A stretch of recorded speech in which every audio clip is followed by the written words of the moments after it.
So this is an examination of the hip and groin.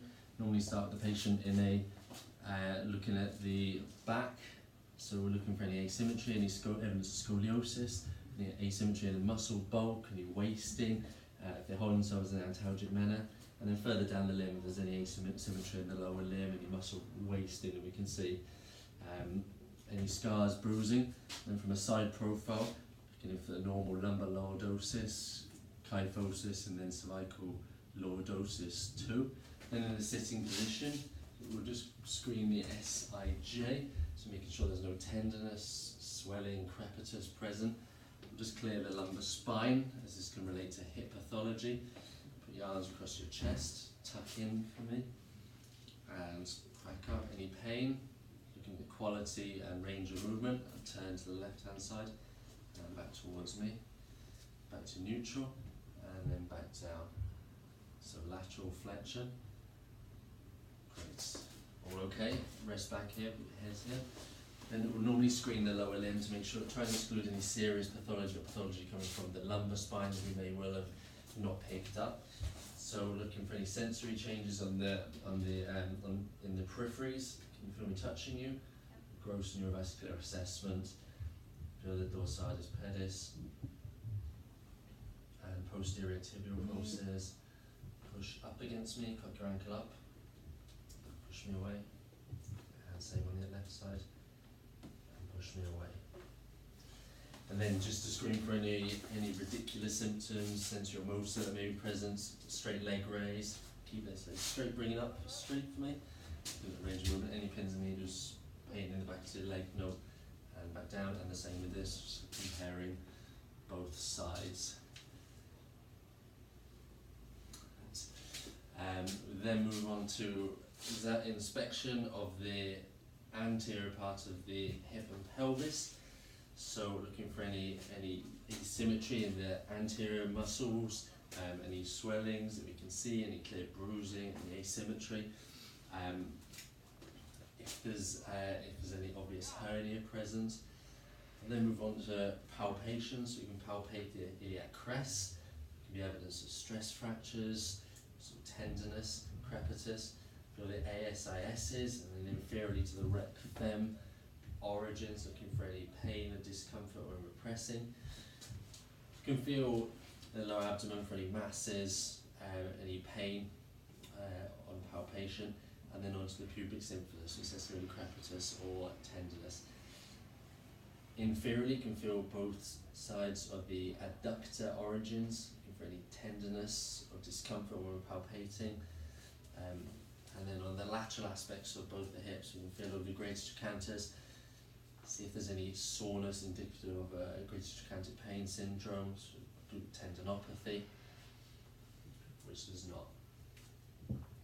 Then move on to looking at range of movement. So if we get you to bring this knee up to your chest for me.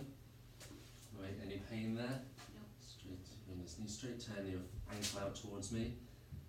And inwards, internal and external rotation. And then back straight. Can you bring this leg out towards me? Looking at the quality, range of movement, and the apprehension or pain. And all the way across.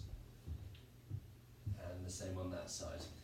We then compare to the contralateral side, which we would normally test. Looking at passive range of movements, feeling for the end feel. Again, quality, range of movement. Any pain elicited, particularly at the end of range. Abduction and adduction. And then move on to muscle testing.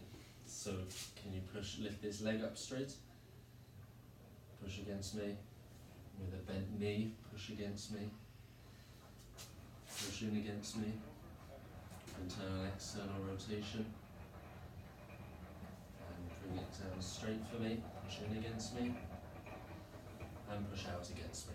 Create soreness as we do so. Then you turn a roll onto your front for me.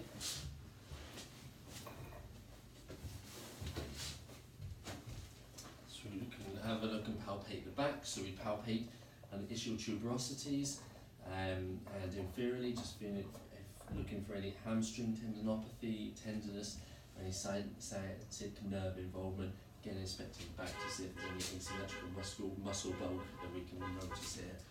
Active range of movement, so we're testing the right leg earlier, so we would normally compare both sides. Let's continue with the right leg, bring it up straight for me, keep it there, testing power, and relax that down. Let me take the weight, and then testing extension here. Okay, and get you to have a lay on your back for me. Move on to special tests for the hip. So normally start with Thomas's test, so bring both your knees up, hug them to your chest. Let the right one go, bring it out straight. So looking for any hip flexor contractures, looking at that range of movement. It's not coming flush to the plinth, so there is some evidence of hip flexor tightness here. Any discomfort or pain? No. And that to extension. Then you go on to a adductor squeeze test, so in two planes, squeezing against me, looking for pain. And again, squeezing against me. You can even feel when the adductor squeezing in the origins of the adductors, looking for any pain or tenderness. Bring both your knees up towards me, and again at this point as well.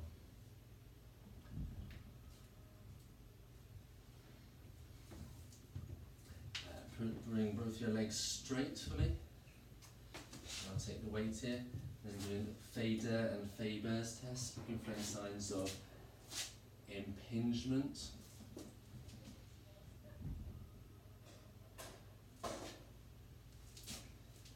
We're looking for labral involvement, can be feeling over the hip, feeling for any snapping hip, and also feeling for any clunking, apprehension, clicking or grinding as we're testing the hip through its end range of movements. And you need to have a lay on your left hand side for me. So keeping your left leg straight. Bring your right leg up, bent behind you, and let it fall to the plinth. So Ober's test. So trying to establish it as a tenderness or pain over the greater trochanter and the range of movements. If it's lifted off the plinth where there's evidence of a tight ITB. And get the patient to have a stand up, and we move to a more functional assessment. So look at the patient's gait, you get to have a walk up and down, antalgic gait, any evidence of neurological problems, so there's a foot drop. If they're able to perform the falling gait normally without any pain, then have a look at the patient's, compare the patient's footwear, looking for any abnormal wear, any insoles they may wear, usually. And then finally to finish with a functional assessment, looking at a double leg squat, deep squat. They're able to perform any abnormalities of the lower limb musculature as they do so, and then a single leg squat again, looking for any evidence of loss of power, etc. And on the opposite side. As with anything, we always consider the joint above and below, so we'd always want to screen these fully if there was any evidence and we were worried about any other pathology.